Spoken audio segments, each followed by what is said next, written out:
নমস্কার, জিএসএমের জন্য সবাইকে স্বাগত। আসন্ন যে সমস্ত এক্সামস রয়েছে সেগুলোকে টার্গেট করে আমরা কিছু জিকে প্র্যাকটিস সেট নিয়ে এসেছি। আশা করি এই প্র্যাকটিস সেটগুলো তোমাদের পরীক্ষাতে অনেক কাজে দেবে। আমাদের টার্গেট থাকবে প্রায় 20,000 প্লাস এমসিকিউ পরীক্ষার আগেই কমপ্লিট করা। আমাদের এই ক্লাসটা সানডে বাদে উইকে প্রত্যেক দিন হয়।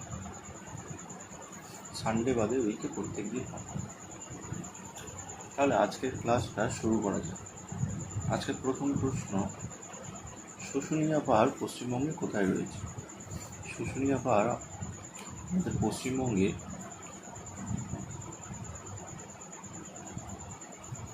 কোথায় রয়েছে? শুশুনিয়া পাহাড় রয়েছে পশ্চিমবঙ্গের বাঁকুড়াতে। এই বাঁকুড়াতে আরেকটি পাহাড় দেখতে পাই, যেমন হচ্ছে বিহারীনাথ পাহাড়।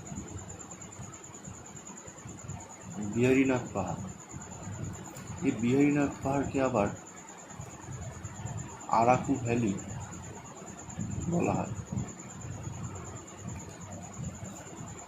এবার পুরুলিয়াতে আমরা কিছু পাহাড় দেখতে পাই, যেমন হচ্ছে পাঞ্চেত,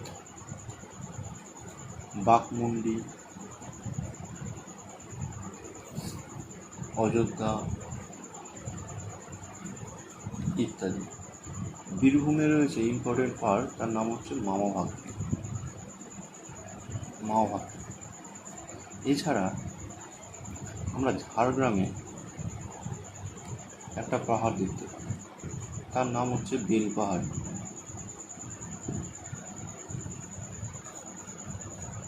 এবার আমাদের পশ্চিমবঙ্গে জলপাইগুড়িটা কিসের জন্য বিখ্যাত? জলপাইগুড়িতে কী এগ্রিকালচারাল একটা ফসল ফলে?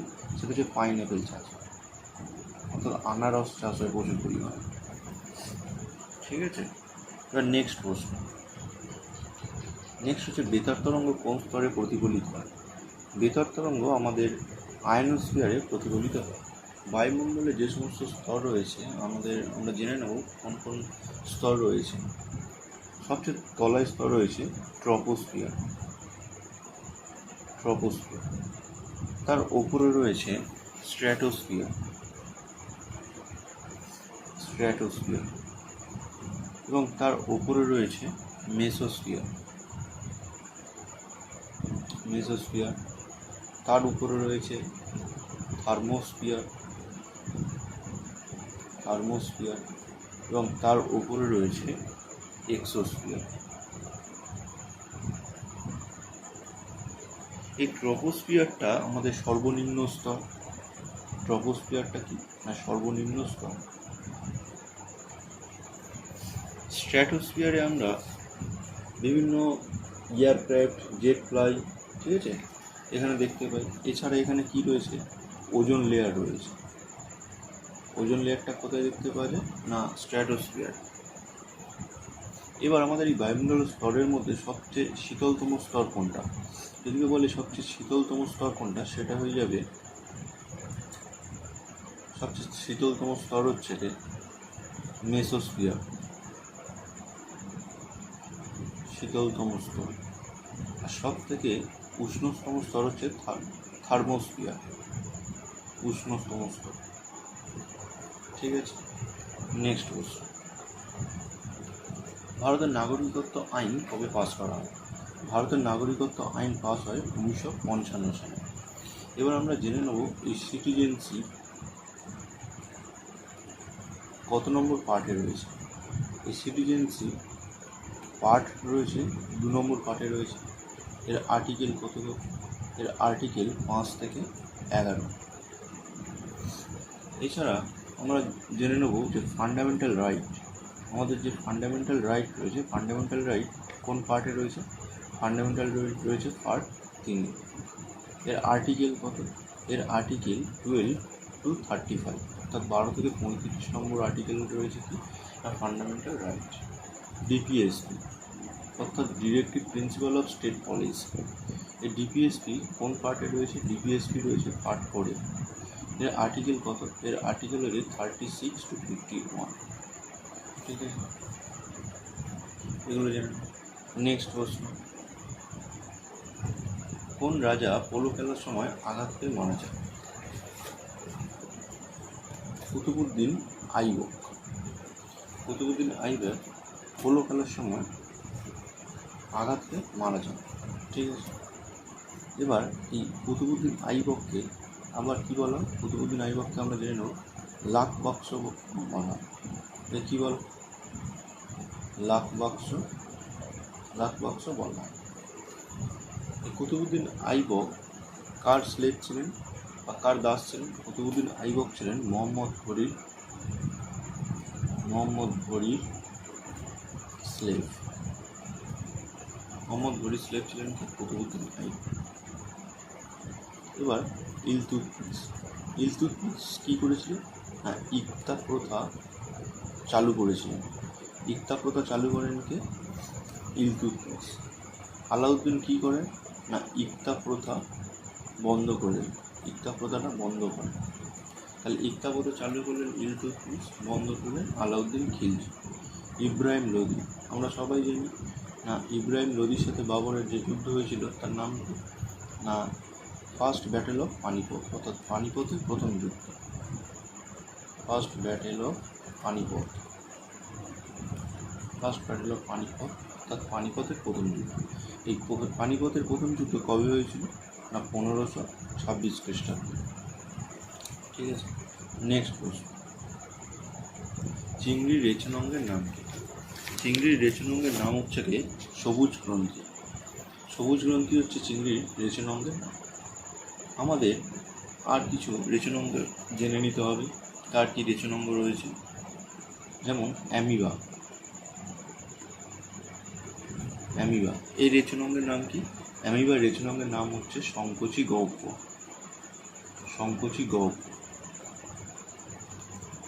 তারপর চ্যাপ্টাফিল। এই রেচনাঙ্গের নাম কি? চ্যাপ্টাফিল রেচনাঙ্গের নাম হচ্ছে ফ্লেম কোষ বা শিখা কোষ। কেঁচো জোঁক এদের রেচনাঙ্গের নাম কি? এদের রেচনাঙ্গের নাম হচ্ছে নেফ্রিডিয়া। আরশোলার রেচনাঙ্গের নাম কি? আরশোলার রেচনাঙ্গের নাম হচ্ছে ম্যালপিজিয়ান নালিকা।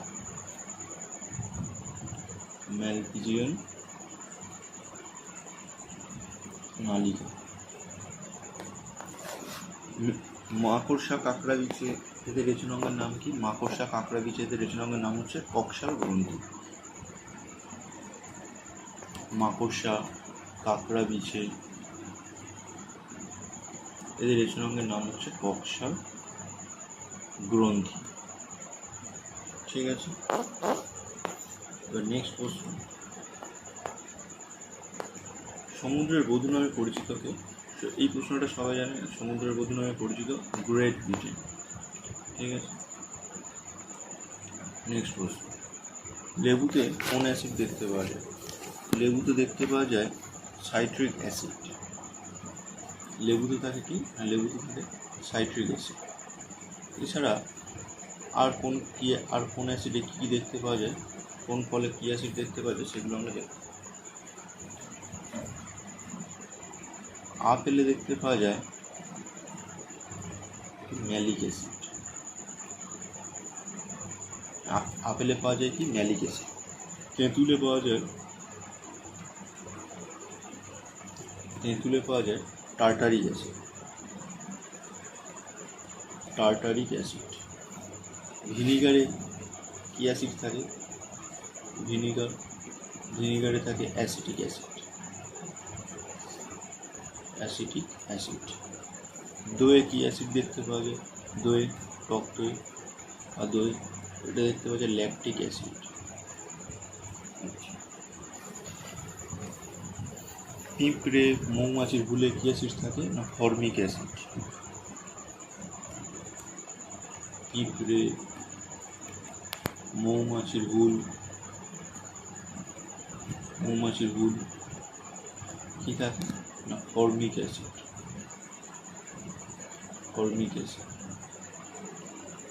ঠিক আছে,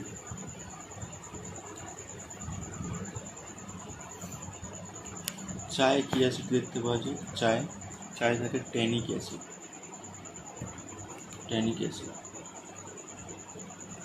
ঠিক আছে, নেক্সট প্রশ্ন, কোন বই থেকে ভারতীয় জাতীয় আন্দোলনের উত্থান সম্পর্কে জানা যায়? তাহলে কোন বই থেকে আমাদের এই জাতীয় আন্দোলনের উত্থান সম্পর্কে জানা যায়? হচ্ছে আনন্দমঠ থেকে। এই আনন্দমঠ কে রচনা করেন? আনন্দমঠ রচনা করেন না বঙ্কিমচন্দ্র চট্টোপাধ্যায়।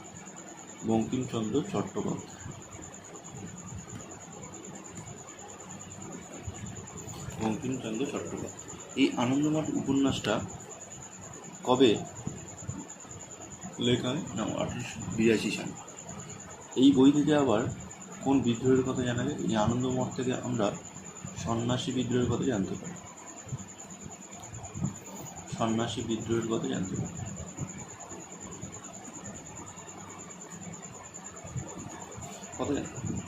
আচ্ছা, এবার প্রিয়দর্শিকা কে লিখেছে? প্রিয়দর্শিকা লিখেছেন না হর্ষবর্ধন। হর্ষবর্ধনের লেখা আরও দুটো বই হচ্ছে নাগানন্দ রত্নাবলী।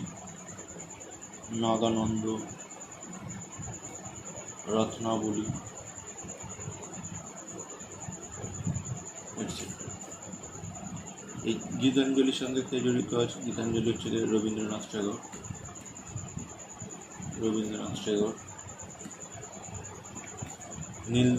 নীলদর্পণ নাটক কে লেখেন? নীলদর্পণ লেখেন দীনবন্ধু মিত্র। এখানে নীল বিদ্রোহের কথা বলা হয়েছে, দীনবন্ধু মিত্র।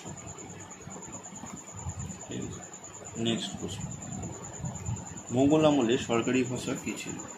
মোগল আমলের সরকারি ভাষা ছিল ফার্সি। ঠিক আছে, নেক্সট প্রশ্ন, বিখ্যাত টাইটানিক ডোবে কবে? বিখ্যাত টাইটানিক ডোবে 1912 সালে। এবার যে বাকি তিনটে সাল রয়েছে, এই তিনটে সালের সাথে মহাত্মা গান্ধী জড়িয়ে আছে। 1915 সালে মহাত্মা গান্ধী কী করেছিলেন? না রিটার্ন টু ইন্ডিয়া, অর্থাৎ ভারতে ফিরে এসেছিল। ঠিক আছে, 9 জানুয়ারিতে। এই জন্য এই দিনটিকে কী বলা হয়? না প্রবাসী ভারতীয় দিবস।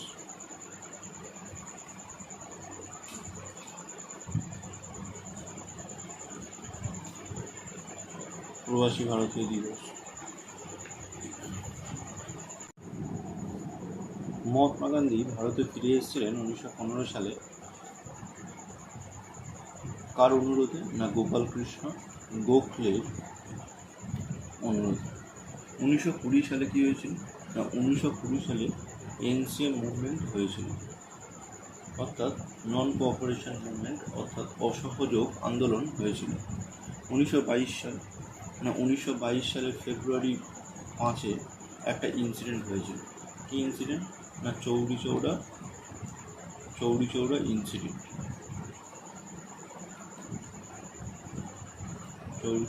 চৌরি চৌরা ঘটনা হয়েছিল। না এই ঘটনার জন্য কী করেছিলেন? না এই ঘটনার জন্য মহাত্মা গান্ধী তার এই এনসিএ মুভমেন্ট অর্থাৎ অসহযোগ আন্দোলনটাকে কী করে নিয়েছিলেন? না প্রত্যাহার করে নিয়েছিলেন। নেক্সট কোশ্চেন, গোল বিপ্লব কোন দলের সঙ্গে যুক্ত? এর মধ্যে গোল বিপ্লবটা কী সঙ্গে যুক্ত? না আলুর সাথে। আমরা কিছু এই সমস্ত রিভলিউশন জেনে নেব। এগ্রিকালচার বিভিন্ন রিভলিউশন, যেমন হচ্ছে এগ্রিকালচার বা বিভিন্ন যে সমস্ত রিভলিউশনসগুলো আছে সেগুলো জেনে। যেমন আছে পিঙ্ক রিভলিউশন কে সাথে যুক্ত? পিঙ্ক রিভলিউশন না অনিয়ন, ফার্মাসিউটিক্যাল যে সমস্ত রয়েছে ফার্মাসিউটিক্যালস। ঠিক আছে, তারপর হচ্ছে প্রন, চিংড়ি, এই সমস্ত সাথে যুক্ত। গ্রে রিভলিউশন কে সাথে যুক্ত? গ্রে রিভলিউশন রয়েছে ফার্টিলাইজার্স। হোয়াইট রিভলিউশন কে সাথে যুক্ত? হোয়াইট রিভলিউশনটা হচ্ছে মিল্কের সাথে যুক্ত, এই মিল্ক। তারপর হচ্ছে ফাদার হোয়াইট রিভলিউশন কাকে বলে? এই হোয়াইট রিভলিউশনের ফাদার কাকে বলে? হোয়াইট রিভলিউশনের ফাদার বলা না ভার্গিস কুরিয়ানকে কুরিয়েনকে এই হোয়াইট রেভলিউশনের ফাদার বা জনক বলা হয়। এই হোয়াইট রেভলিউশনের সাথে যুক্ত কি না অপারেশন ফ্লাড, কার সাথে যুক্ত না হোয়াইট রেভলিউশনের সাথে যুক্ত অপারেশন ফ্লাড। নেক্সট হচ্ছে ইয়েলো রেভলিউশন। ইয়েলো রেভলিউশন কির সাথে যুক্ত? Yellow revolution oil seed production, oil seed প্রোডাকশনের সাথে যুক্ত। ঠিক আছে, নেক্সট প্রশ্ন, নিচের কোন দ্বীপটি সবুজ ও স্বরাজ দ্বীপ নামে পরিচিত? নিচের আন্দামান ও নিকোবর এই দুটো দ্বীপ কির সাথে যুক্ত না সবুজ ও স্বরাজ দ্বীপ রয়েছে। এই আন্দামান নিকোবর সম্পর্কে জেনে নেব। এই আন্দামানকে আমরা দুই ভাগে ভাগ করি, একটা হচ্ছে গ্রেট আন্দামান, আরেকটা হচ্ছে লিটিল আন্দামান। এই গ্রেট আন্দামানকে আবার তিন ভাগে ভাগ করা যায়, একটা হচ্ছে নর্থ আন্দামান, তারপর হচ্ছে মিডিল আন্দামান, আরেকটা কি আছে সাউথ আন্দামান। নিকোবরকে আমরা দুই ভাগে ভাগ করি, নিকোবরকে তিন ভাগে ভাগ করি, একটা হচ্ছে কার নিকোবর,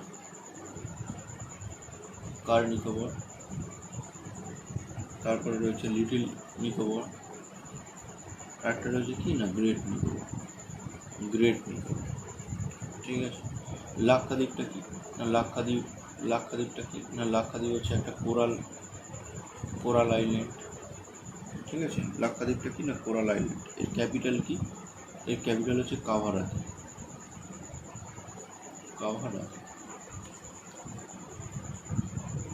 এবার 10 ডিগ্রি চ্যানেল কার মধ্যে রয়েছে? 10 ডিগ্রি চ্যানেল রয়েছে সাউথ আন্দামান এবং লিটিল আন্দামানের মধ্যে রয়েছে। সাউথ আন্দামান আর লিটিল আন্দামান 10 ডিগ্রি চ্যানেল রয়েছে।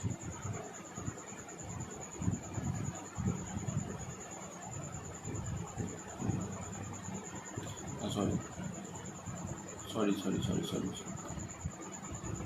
Duncan passage.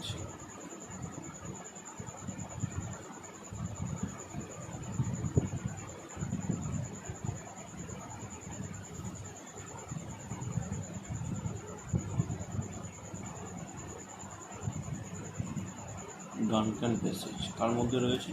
South Andaman Little Andaman. আর 10 ডিগ্রি চ্যানেলটা কার মধ্যে রয়েছে? 10 ডিগ্রি চ্যানেল রয়েছে লিটিল আন্দামান এবং কার নিকোবরের মধ্যে কি রয়েছে না 10 ডিগ্রি চ্যানেল। নেক্সট প্রশ্ন, বিখ্যাত ছবি ভারত মাতা কে এঁকেছিলেন? বিখ্যাত ছবি ভারত মাতা এঁকেছিলেন অবনীন্দ্রনাথ ঠাকুর। এবার নন্দলাল বসু একটা ছবি এঁকেছিলেন, সেটা কি না আমাদের যাদবপুর ইউনিভার্সিটির যে লোগোটা সেটা কি এঁকেছিলেন? যাদবপুর ইউনিভার্সিটি লোগো কে করেছিলেন? নন্দলাল বসু। যামিনী রায়ের আঁকা কিছু বিখ্যাত ছবি চিত্র হচ্ছে না গণেশ জননী, সাঁওতাল গার্ল, তো সাঁওতালি মেয়ে, সাঁওতাল গার্ল, এগুলো হচ্ছে যামিনী রায়ের বিখ্যাত ছবি। নেক্সট প্রশ্ন হচ্ছে, স্ত্রী শিক্ষা বিস্তারের জনক কাকে বলা হয়? স্ত্রী শিক্ষা বিস্তারের জনক বলা হয় বিদ্যাসাগরকে। এবার আমরা রামমোহন রায় সম্পর্কে কিছু জেনে নেব। রামমোহন রায়কে কী বলা হয় না ভারতের নবজাগরণের জনক বলা হয়। ভারতীয়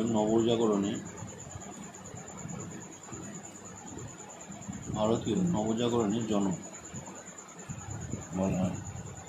আবার কি বলা হয় না মর্নিং স্টার অফ ইন্ডিয়া কাকে বলে? মর্নিং স্টার অফ ইন্ডিয়া বলা হয় রাজা রামমোহন রায়কে। এই রবীন্দ্রনাথ ঠাকুর রামমোহনকে কী বলেছিলেন না রবীন্দ্রনাথ ঠাকুর রামমোহনকে কী বলেছিলেন? রামমোহনকে বলেছিলেন ভারত পথিক। ভারতপতি। তাহলে ভারতপতি রামমোহনকে কে বলেছিলেন? রবীন্দ্রনাথ ঠাকুর। এই রামমোহন রায় কী করেছিলেন? 1815 সালে আত্মীয় সভা প্রতিষ্ঠা করেছিলেন। এই রামমোহনকে রাজা উপাধি কে দিয়েছিলেন? রামমোহনকে রাজা উপাধি দিয়েছিলেন কে? রামমোহনকে রাজা উপাধি দিয়েছিলেন না আকবর টু। একে রাজা উপাধি দিয়েছিলেন। রাজা রামমোহন রায় যে সমস্ত পত্রিকা নিউজ পেপার বার করেছিলেন তার মধ্যে অন্যতম হচ্ছে সংবাদ কৌমুদী।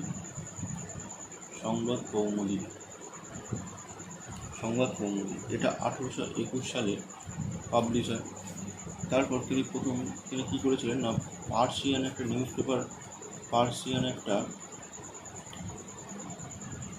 পেপার তিনি পাবলিশ করেছিলেন। তার নাম কি? তার নাম ছিল মিরাট উল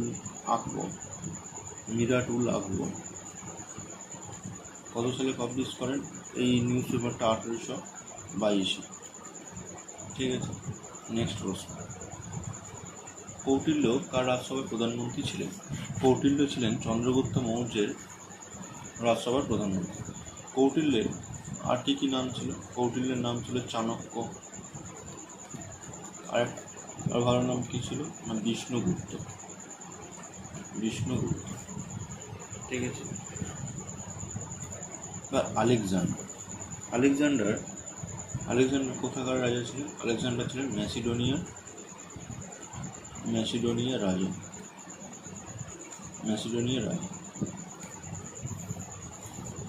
হিদাসপিসের যুদ্ধ কবে হয়? হিদাসপিসের যুদ্ধ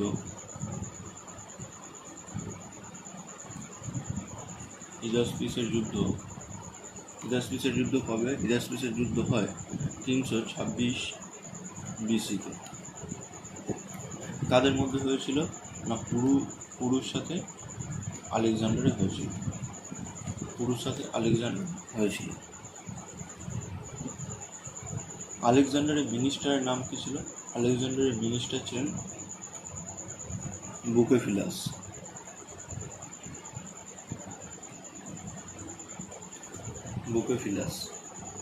ঠিক আছে, নেক্সট প্রশ্ন। পায়রার বাইথলির সংখ্যা কয়টি? পায়রার বাইথলির সংখ্যা কটা? সংখ্যা হচ্ছে 9টা। মুর্শিদাবাদ জেলাকে দুই ভাগে ভাগ করেছে কোন নদী? মুর্শিদাবাদকে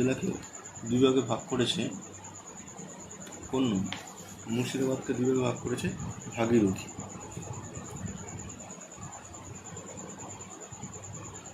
কাঞ্চনজঙ্ঘা জাতীয় উদ্যান কোথায় দেখতে পাওয়া যায়? কাঞ্চনজঙ্ঘা জাতীয় উদ্যান দেখতে পাওয়া যায় সিকিমে। ঠিক আছে।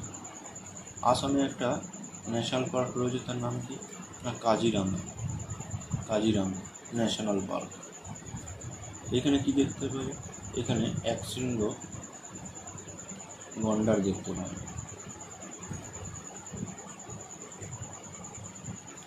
উত্তরপ্রদেশে কোন ন্যাশনাল পার্ক দেখতে পাওয়া যায় না দুধওয়া ন্যাশনাল পার্ক।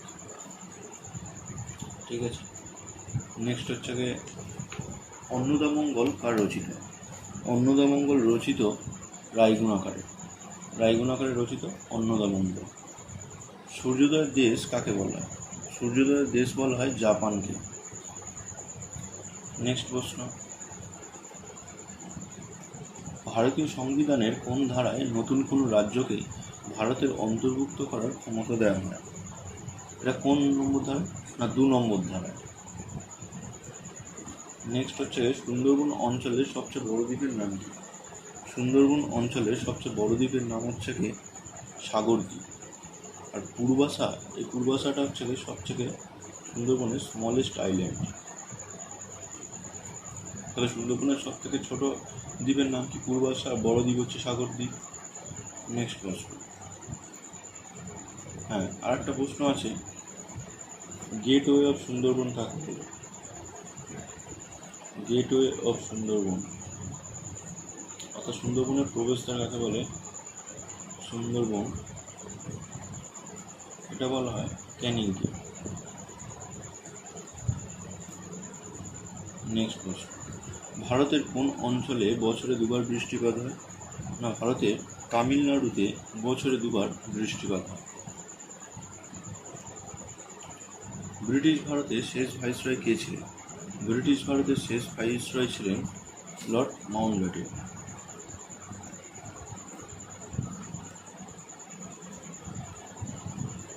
কোনটি